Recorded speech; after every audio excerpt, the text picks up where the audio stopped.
Hey everyone, it's Stephanie and Edmund, aka the People's Champ, back on the scene. And you are tuned into another review of Married at First Sight, Season 15, Episode 12. All right, before we get started, don't forget to click the subscribe button and the notification bell so you can be the first to find out when I post these videos. All right, so you heard my husband. He is affectionately known as the People's Champ because he's been coming on, like making little cameos a few times a season for like a while now. Yeah. But for those who don't know, this is my husband Edmund, and we watch the show together and we talk out loud at the TV together just like all of you. So I thought it would be great to bring him on this week so he can give you a little bit of the male perspective and just what he thinks, because we do this. So So, before we get started, what are you thinking about season 15 overall? Like, this is the first West Coast season. So it's really good. I mean, you can feel the West Coast vibes, but I'm enjoying this one actually. Yeah. You know, I feel like they have one or two couples that I actually might make it. Okay. So let's kick it off with. I'm gonna kick it off with Morgan and Ben. Dum dum dum. Oh wow. Because Morgan and Ben have had like a lot of polarizing responses and so on and so forth. So this week's episode was the intimacy episode. So Dr. Pia came in and checked with them and was supposed to give them some stuff to increase intimacy and some little exercises, but also talk about trust and communication. We know Morgan and Ben don't have any of that. Absolutely not. They don't have trust or communication, and we know why at this point. I will say this, because we've been harping on Morgan and Ben. I will say that, okay, they're not really gonna make it, but I never thought that they were like so strong, equally yoked and stuff like that. I did think that when they were in a good space, they could be fun and lighthearted together. But we know that they're not really matched well, but I was glad to see their little conversation with Dr. Pia when Morgan was able to say, okay, maybe I haven't provided a safe space. We know Morgan is like the aggressor. We know Morgan is the one who has been, for me, a lot more problematic than Ben. But I've also stressed that a lot of times the like quiet person in the relationship or the one who isn't the loudest can be doing things just as detrimental, but it's just not on the forefront. And then when you remove that person, you're saying, oh, okay, this person wasn't all they're cracked up to be. So yes, Morgan is, I think, the one who's contributing to mostly the demise outwardly, but I think Ben has a lot of like beyond the surface stuff that's going on that's not helping. And I think if he was matched with someone else, that stuff would still come up too, because they're deeper. What I do like about Ben is that he is recognizing, oh, there's a lot here that I didn't know. And I always say marriage is a mirror. There's some stuff that does not show up before you get married. So there's a lot that I didn't know that I haven't dealt with that is getting in the way of me even dealing with this person. And it's important for him to know and see that. And I like that. Listen, we can say a lot about Morgan, but I think she's right in saying that Ben is very robotic. And I'm so sorry I hurt your feelings, blah, blah, blah, blah. Like, he just gets into it because he wants to dive in and he wants to like move past it and not really get to the root. If we remove Morgan and we put somebody else in, that type of robotic, disconnected dynamic wouldn't work for somebody else looking for like an emotional, connection. Because I can see that he's very like, let me just get this out the way. Let me rush through it. I'm sorry. There's a difference between like saying sorry and being sorry, and people can pick up on that. So that's my 2 cents. I mean, what do you think? I just think from a man's point of view, he's not sorry. Okay. And let me explain why. Mm-hmm. He did it twice, and he shouldn't be sorry to a certain extent. Let me explain. He should and shouldn't. So number one, he gave his word that he wouldn't do it. So hard stop. Right. And when you give your word, especially to your wife, that you're not going to do X, Y, Z, then you don't do it. However, he should have said, hey, this is a difficult process. I only have X, Y, Z. What are the unmentionables? What are the things you don't want me to talk about? Because I need to talk to somebody. Right. You know, nobody else is in the world. And I forgot who said it. Nate was like, nobody else is going through this but us. Right. So he does need somebody to confide in, but it does not need to be messy, gossipy, or whatever. And he needs to learn how to protect his wife.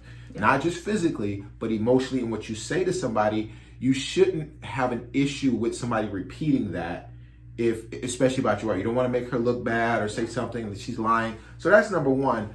And I don't think he's sorry about talking to somebody. I think he needs to be empathetic and sorry about not keeping his word and hurting her trust. Yeah. But he should explain and stand up for himself and say, hey, I do need to talk to somebody. For sure. Or, a therapist, somebody. For right? sure.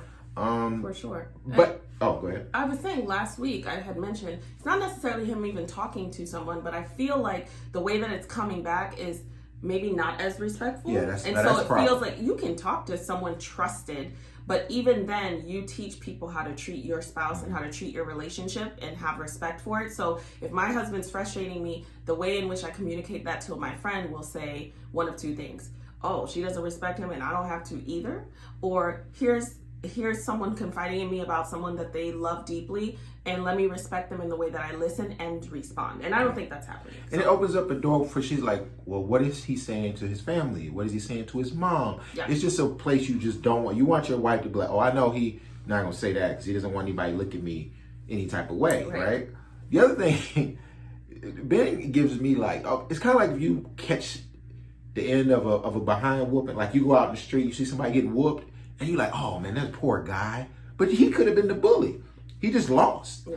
But a lot of times people feel bad for the person that's looks like the victim. Mm-hmm. And I think I know she's been the aggressor. For sure. But I do think there's more to it and there's something going on. Not keeping your word, that's very damaging. And then number two, he doesn't have a sense of being. He has a sense of doing. He wants to do the apology. Mm-hmm. She wants to feel the apology. Mm-hmm. And actually, because he's just like thinking like, okay, what do I do next? Just apologize with some heart, like with some, presence. He doesn't give me fully present. So that's it. So yeah, and I think, it's important to note, a lot of people will be very one-sided, and I always say I'm not built or trained to look at people very much on the surface. There's a layered, flawed individual in all of us. And the reality is Ben will show up like this in a relationship with someone he really wants to be with, and these things are going to be problematic then. So it's important to talk about that. So that's Morgan and Ben. I want to jump to someone happy because we kicked it off with a tough group. So Miguel and Lindy. What's the baby's name? McGindy. Oh my God. So Miguel and Lindy, they met with Dr. Pia as well. Nothing's really stood out to me to that. I can't recall. But they got this fake baby that simulates a real baby. The joke is that thing is not real enough, but it's cute for couples who don't have kids, and so you think it's like, oh, this is like, but it's not. But it was cute, and this is the first time I feel like, and correct me if I'm wrong, in all of Married at First Sight history, that they gave a couple a fake baby to simulate what it would be like to be parents. And that speaks volumes to who they gave it to and the fact that they're introducing this baby, and the idea of that. I keep saying I enjoy, I was going to say McGindy. I enjoy Miguel and Lindy. They had their issues. We talk about it every week. But I enjoyed watching them. I really enjoyed how Miguel took this process so seriously. He had the baby like 10 times more than Lindy did. Lindy was like, child, that thing cried for 2 hours last night. She said it's on demon mode. And then Miguel took the baby out with the guys. He had him in the stroller. It was. He had him sleeping in between the two of them, and I really enjoyed seeing that because the numbers are not high in terms of the amount of couples who have worked out on the show versus not. But it's so sweet to see when they do, and that's the whole point, right? We're all I hope we're hopeful that they work out if they're meant to work out and if it's a healthy relationship. And so watching them felt very natural with that whole situation.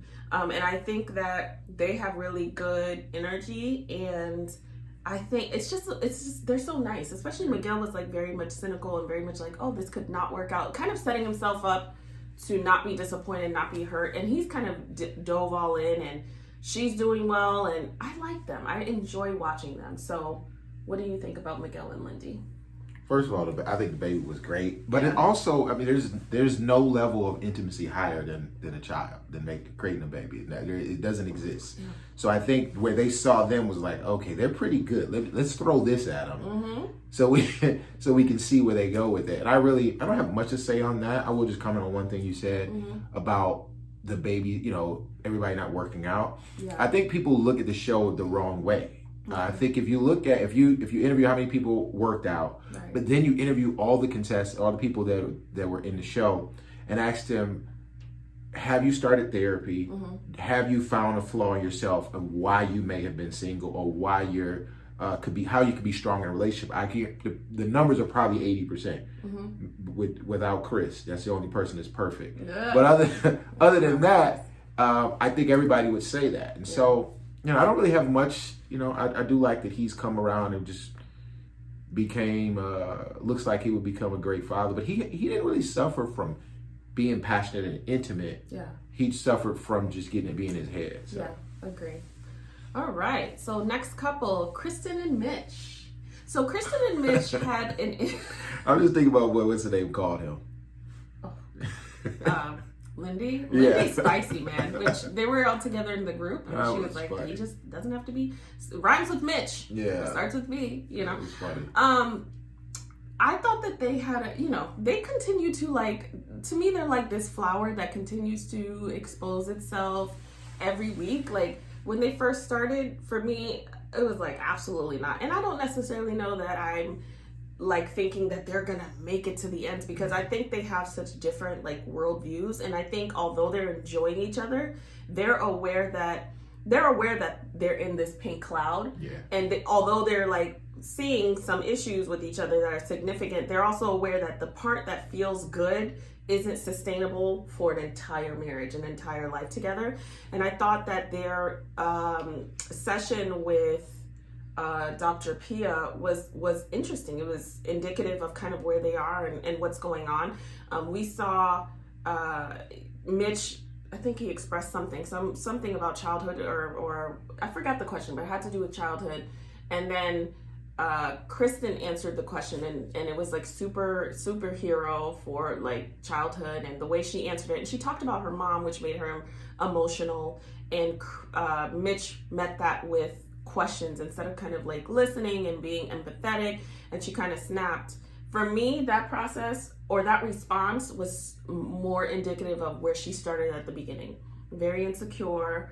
And then that insecurity being validated by him saying, I'm not really attracted to you, you know? And then him pushing back on the real estate thing and these worldviews, and her kind of tiptoeing and not feeling connected and not feeling like he wants her, and suffocating herself and kind of, like, being what she thinks he needs. And then finally kind of breaking out of that.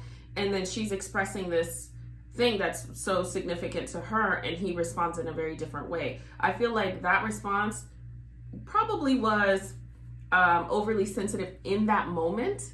She had the right to be sensitive, but I feel like the level of sensitivity was based on all this other stuff that had happened before, and it came in that moment, and she's frustrated. What do you think? Remember when she got, like, kind of yeah. It was. You're like, when your mom was like, what's the problem? Yeah, my mom was watching with us this week. My mom's like, what is going on? Why is she so sensitive? What's wrong? Like, Mom, and your mom has been married a very long time. Yes. And that's where I think learning your spouse and knowing intentionality. Right. Is he trying to be hurtful or disregard her mom? And he even tried to explain it, but she was searching for a response that he didn't give. And I think that just comes with knowing, okay, he's in his brain a lot, and she knows that. Yeah. So I think there's a little bit of grace she could have gave him. Yeah. I do think he can learn to be present, and I think that's just a learning, and I don't think that'll be a big issue if they had other things gelling. That's just something that comes over time. So it's not really a judgment zone on either end from my point of view. I think this is just learning your spouse. Yeah. I think Mitch, based on the way that he started this season, he surprised me with how well he responds to the redirect from her, because there's been many, and I mean deservedly so, but he responds well to the way that she, expresses herself or gets frustrated. And it was a great, you could tell that he felt a way about it, and he was like, man, this is not what I intended to do, and explained and just took it on the chin. He kind of takes it on the chin with her for the most part, and I think that's important. Communicate with your spouse in a way that you can receive and then do better. And it's not always easy. It depends on what we're talking about. But something like that, especially in a young couple, that could go awry. And it's like, now we carry it to the next thing and the next thing. So I like that he did that. Also, I want to touch on really quickly their issue with sex, because I guess he jokes a lot. And I'm gonna try to be quiet on this one. Oh my God, because this one. But you don't do that. You don't. But he jokes a lot during. Oh, no, I don't joke. No, ain't no joking. It's laying it. You know what I'm saying? It's time to business. Ain't nothing to joke about. But I think it's important to touch on the fact that, like, you know, Mitch is saying, "Hey, this is who I am. I like to be funny, and I like to make jokes, and sex is supposed to be this thing." And Kristen said, "Listen, like, yeah, but we're like a few weeks into this marriage, you know, where we're trying to get to know each other. We haven't built this thing." You're on the other side of 40, though. I already know what's happening. You got that noodle Okay, you go put spaghetti at. Whatever's happening, I think it's okay that they talk about you that. You can't joke about it. I mean, we could joke, but we've been know each other for 20 years. So. And that was her point. Like, listen, I met you, you know, a month and a half ago. Like, romance me. Like, let's really get to a place that we're truly comfortable before you're like making. And I understand why that would be a turn off. Yeah, it's too early. You know, and I hope, because I know he called his friend and what should I do about it. There's a way to be, and I'm glad she redirected him and said, like, listen, hear what she's saying and kind of pull back, because that would throw me off too. There's a way to be yourself. You have to be yourself everywhere all the time. And it doesn't mean that I love that he said, you're right, I don't have to be a stand-up comedian in that time. Like, if I'm laughing during that time, chances are it's not truly funny. And you don't want somebody always laughing during that time. Like, I really feel like he really needs to connect with her and coax her, especially since they started off rocky in terms of, I'm not really attracted to you. So let's leave the jokes out of the bedroom. His worldviews are just so strong. I mean, he has an issue with sex being, people make it this. He got an issue with wearing a shirt. He got issues with, I think he needs to find somebody that's out there on the cleanup crew on the beach. You know what I mean? That's about... But I wouldn't even know all the rules. Recyclables and metal. Come on, man. It's a lot. He probably like those straws, them straws that I hate that get soggy. I know. Paper straws. No, sir. Just find somebody on your way. Put a bunch of straw emojis in the comments. But yeah. But listen, for the way they started, I think it's decent. I really do. And we're enjoying watching them. I thought, like I said, you know, when they had the reading of the letters, I thought that it had beautiful moments together connecting.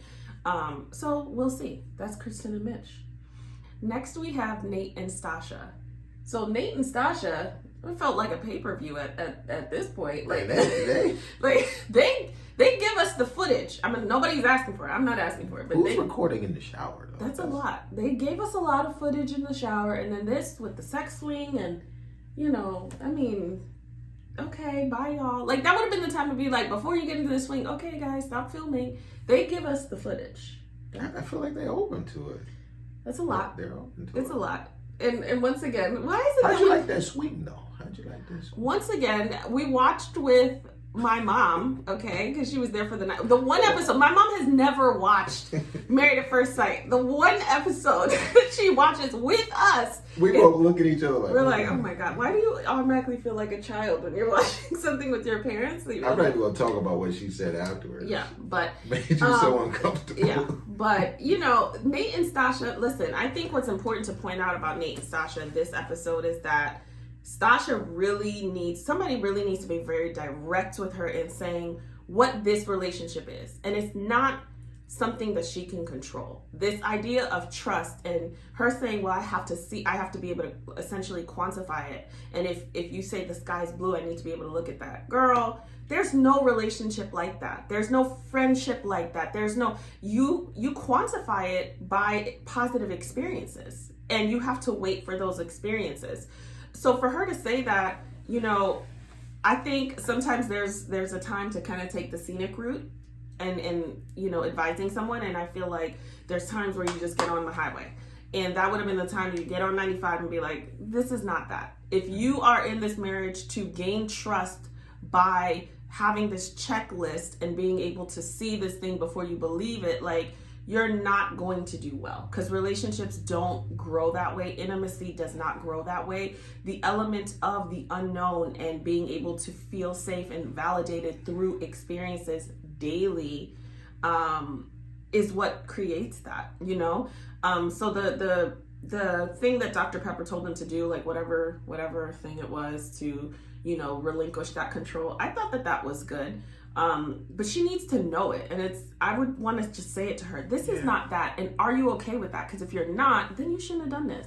Like, I think you've already done it. You've trusted to marry a stranger. Like, here is a way that you are building trust in a way that you don't even recognize that you're already doing it. So do more of that, because you are validated in taking that leap by being matched with someone that you actually care about, who cares about you. Hello, that's huge. You're doing it. I don't think she even thinks she knows how to do it if it's not concrete. So pointing out that observation that she's doing it and supporting her and doing more is really good, because she's not going to get it the way she thinks she's going to get it. No, and she said a phrase that I just totally disagree with. The phrase, seeing is believing. Yeah. I don't believe that. Mm-hmm. I believe that believing is seeing, right? Seeing is validating, and in real estate, me selling luxury real estate, she can validate the real estate deals. She can see the facts and the data. But when you're talking about true belief, that's actually seeing. Right. Before something happens. That's what faith is. I'm not going to get into all of that, but That's the point. So she has to learn how to have faith and trust in what she can't see in order to create a safe space, especially for somebody like me. A lot of things, he reminds me of myself, or my past self back in the day, where we didn't have these tools. We didn't know how to give you this on a platter. And so I think it's slowly getting there. But Nate is very... And a lot of people thought Nate was going to be X-Way because of the bachelor party and all that. Mm-hmm. But he's very good at redirecting and standing for himself in a respectful way and challenging her, which is what she needs. She does need that, because she's a strong personality. So she needs that. I don't think she would do well with long-term with somebody who isn't. And I think Nate has done well, like, peeling back the layers in this process and showing more of himself. That whole independence, like, you got to learn how to be interdependent. You got to learn how to mesh together and both of you function. You're a strong woman, but in our relationship, that doesn't work being extra all the time. And you know that. So it's ways to put that on and take it off. So I think if they stay in therapy and stay going to couples counseling, and I think they can last. Yeah. And it's important when you're building a life with someone, there's no independence. Like, otherwise, that's roommate. Alone. Like I need your help. That word means. You need my help. Like, we're living this life together. So the interdependence is like a phrase that people don't use. They don't even know it. They don't use it at all, and it's really important. Like, people just do independent, dependent. People throw around codependent a lot, and there's interdependent. Look it up, y'all. All right. Last but not least. Oh, the fun couple. Alexis and Justin. Every week I get on here and I say, Alexis, I just go back to when Alexis, day 2, I think, of the honeymoon, was like, I don't know why people say marriage is hard. Maybe it's their marriage. I'm like, okay, girl. This is day 2. And the fact that this episode, they talked a lot about, when they felt safe and secure, day 2 of the marriage. They met at the altar. They had a brunch the next day with family. They went to the honeymoon the next day. Day 2 of the honeymoon is day 4 of knowing each other. Everyone has fun on vacation. I would say most people do. Everyone has fun on vacation. Things are done for you. It's great. It's a fantasy. That is not real life. And so the fact that they refer to this time that is not reality as the time they felt so connected to each other is incredibly telling. I've said every week that I don't see it for them, but I do enjoy watching them when they're in a good space. But, even when he said, I love you on the honeymoon, I don't do all that. Like, I don't, but I don't project that to people. Some people can fall in love quickly. That for me is not the thing that works. Like, but it could. I just don't think it works as a whole most of the time. But just watching them this week really they've pretty much put like the kibosh on their relationship, essentially. There's a lot of like tit for tat. There is a lot of, I would say, like, inauthenticity. Like, Alexis pretends a lot, and here's the thing with Alexis. she can be very self-aware, and she can speak very well in a way that you think that she got it going on, or you think that she is being real, but like her body doesn't always match up with her words. And I know that dealing with a personality like Justin is really hard because he is extra sensitive. So then you really don't know. It's kind of like a minefield. Like, I don't want to say this. I don't want to say that. I get that could be difficult. And he doesn't communicate the best. But Alexis, she almost like manipulates because she is good at that. And she seems to be the stronger personality. I'm even trying to kind of check Dr. Pia. Like, this didn't, you guys, it's affecting my mental health, and now using those buzzwords. And it's not to say it's not affecting her mental health, but it's the way in which she expressed that, and underlying is frustrating because you guys didn't solve my issue and you're taking his side, and I'm pissed about it. Sometimes you're wrong. Like, sometimes you are wrong, and everybody's not always going to take your side, and even projecting the solution onto them. Well, you guys didn't even say, like, we could do this two times a month. Why didn't you say that? Because you're not willing to compromise. You have to be willing to compromise. Okay, this bothers my spouse.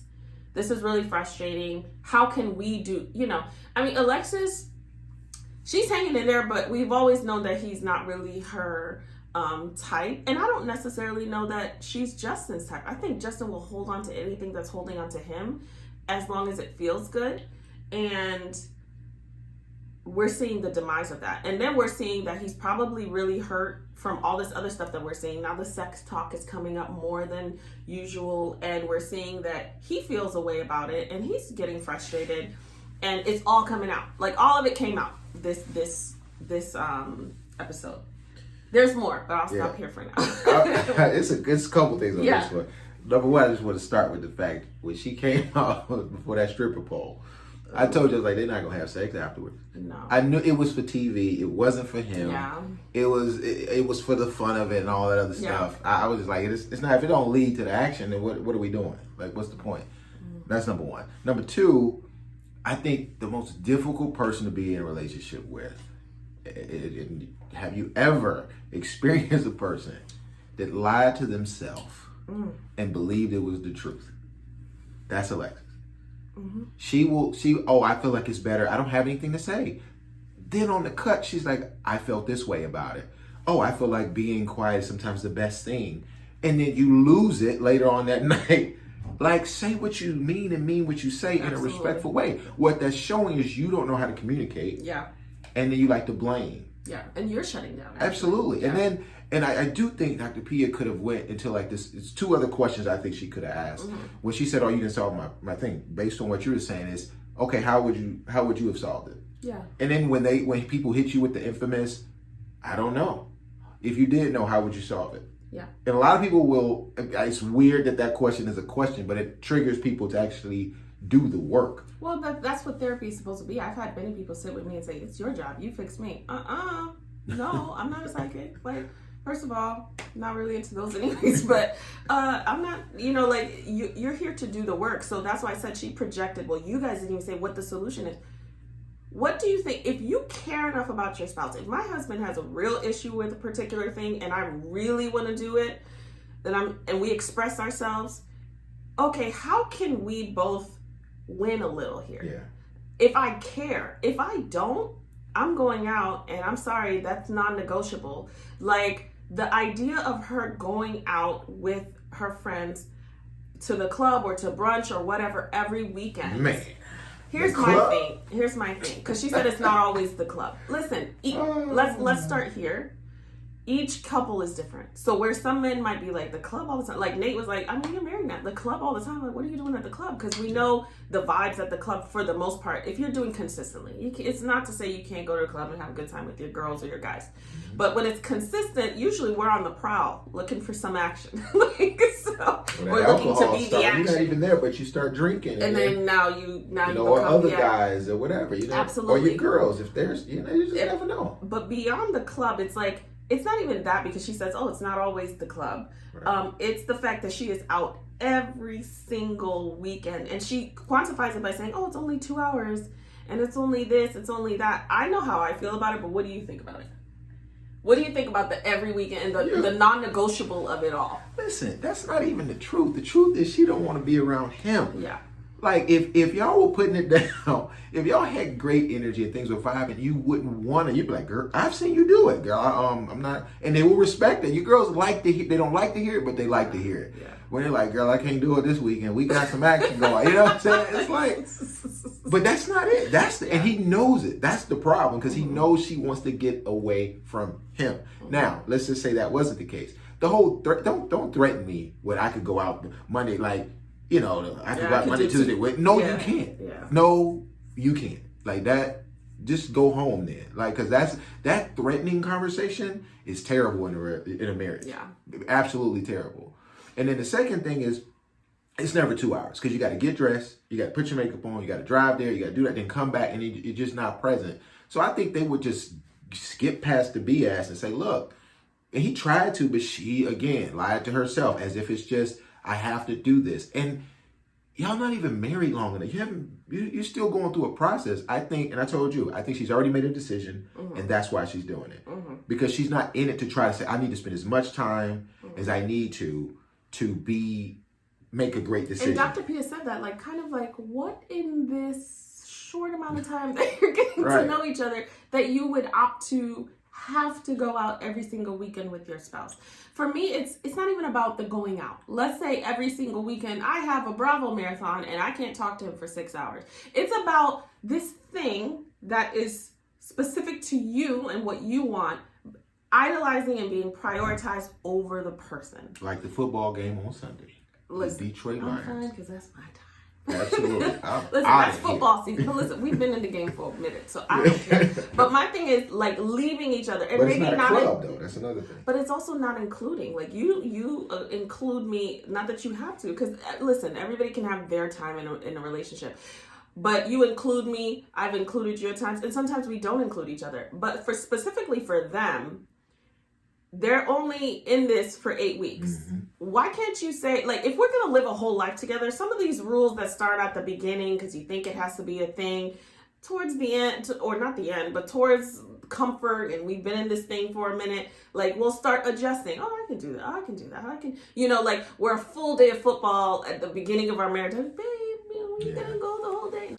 Now I'm like, bye, bring me back something to eat. Like, I don't care. So the rules can change and things change, but I think it speaks volumes that she is prioritizing herself. And then it's manipulative to say, in your vows, that really pissed me off when she kept doing that. In your vows, you said I could be free. And Justin's like, I mean, damn, but like free, but like, you single. Right, like not single, not, free to be and like not suffocating you as a person, but using your vows to manipulate. You said, let's be real. We know what that means. I still want you to be yourself. I'm not going to try to change you. Things like that. It doesn't mean that you have carte blanche to do whatever you want, whenever you want, and not include me or not make some amendments to include me in your life and this life that we have together. It's not the thing. It's how she's going about it. Like, she's not the only one who has friends, who has great relationships with friends. And like, it's not the thing, it's how she's going about it. So Alexis, she's not ready. Justin, she's pissed off that Justin says she's not ready to be married, but she's not. And I don't think Justin is either, but I feel like, once again, Justin is the more aggressive. He's not super aggressive, but you know what I'm saying? He's the louder one in terms of fault in the relationship. We can see him every week. We're like, ooh, child, Justin. And so now we put a lot of blame on Justin, but Alexis, she's problematic as well. Yeah, well, he's not off the hook, so really good. Hot fire. I mean, he spit the hot fire. Okay. Number one, he should be like, okay, let's have a serious conversation. Right. I don't like you going out. Why do you want to go out? Yeah. Because if he was led the relationship and stated how he felt, and I think they could have got down to where I'm not enjoying our time. Okay, well, how do we create a joyous time? So that's number one. Number two, I hope he can get that dog back. I really do. Yeah. Number three, this is the part about marriage a lot of people don't like to hear. I want to know how many of her friends are married that she's going out with on every week. Because I know your friends. Your friends would be like, Steph, we don't even have that time. You don't even think. We have to get on a calendar. Hey, do you have this? Like, But I'm saying that we don't even have that. and when you get married, you want to, if you want a strong marriage, because most marriages end in divorce are usually between year 1 and 5. Mm-hmm. So in that, my advice would be around as many of your married friends as possible. Yeah. And not don't get rid of your single friends, but they don't have somebody back at home. A lot of them don't.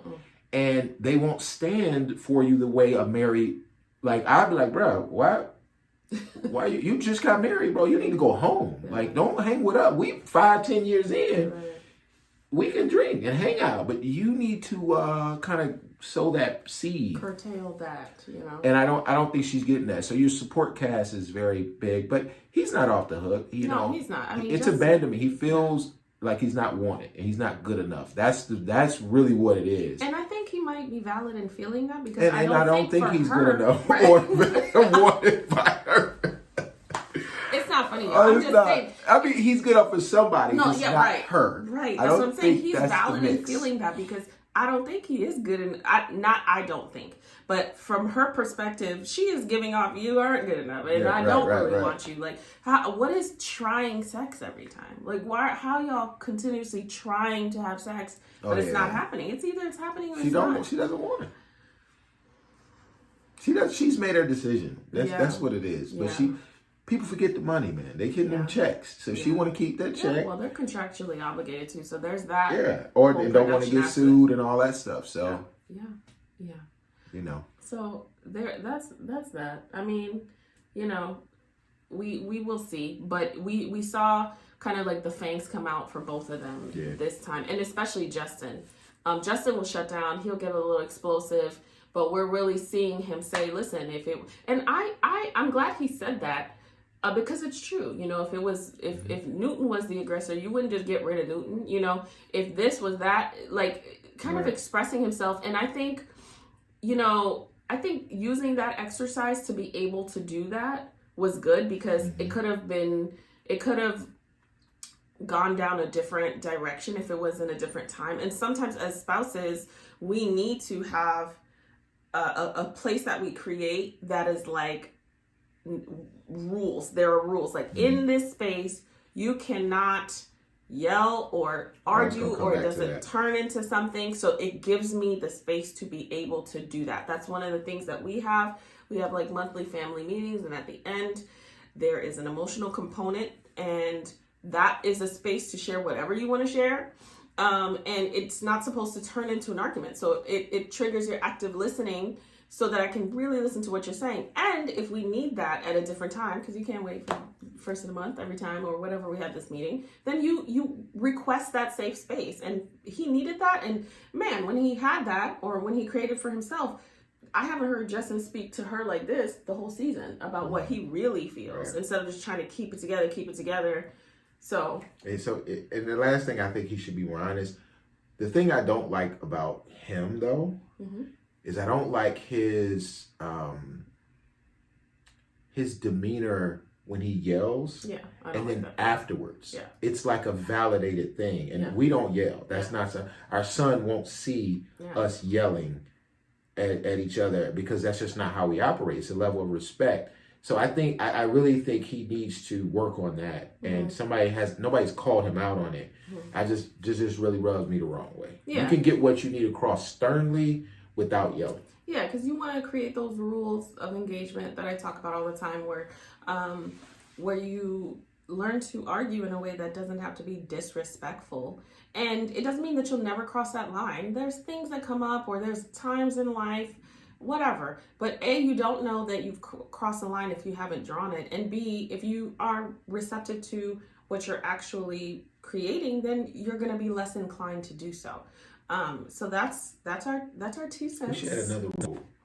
Don't over laugh like Mindy, so you think everything is funny and it's not. I love Lindy. Lindy, you said Mindy. Lindy. McGindy. It's a little treat. Many of you have asked for Cinco. This is our son, Cinco. Say hi. Hi. We wanted to show so much more of him, but we don't have time. And he's 2 now, so you guys know he is on the move. Cinco is his nickname because I get a lot of people asking. He is the 4th, Edmund, so he is the 5th. So That's know your ABCs.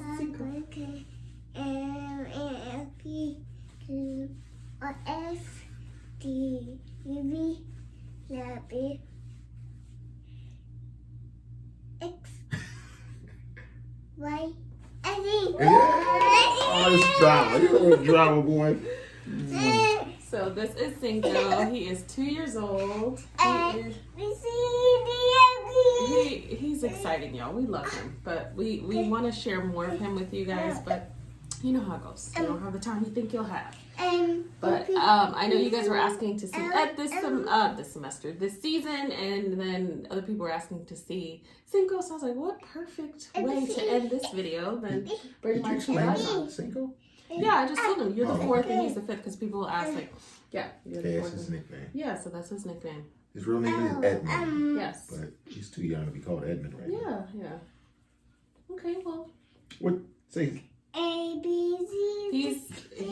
He gets up and it's immediate alphabet or counting. That's his thing. You sing a song? You want to sing Sunshine? You are my sunshine. Okay, he's not into it. All right. You want to sing a song? Sing a song. All right, this is where we're at, y'all. So I hope you enjoyed. We might do some on-the-go vlogs because that's where you'll really see him because he's not gonna be here for that. Yeah. All right, guys. As always, don't forget to comment, subscribe, and share. Let us know what you guys thought. And we'll see you next week. See you next week. Don't forget to grab her game if you haven't at sipandsharegame.com. Yes, it's a conversation starter card game. Thank you for those who purchased. Thank you for those who will. It's super fun for game night or couples night or going out and having a good time. All right, guys. Have a wonderful weekend.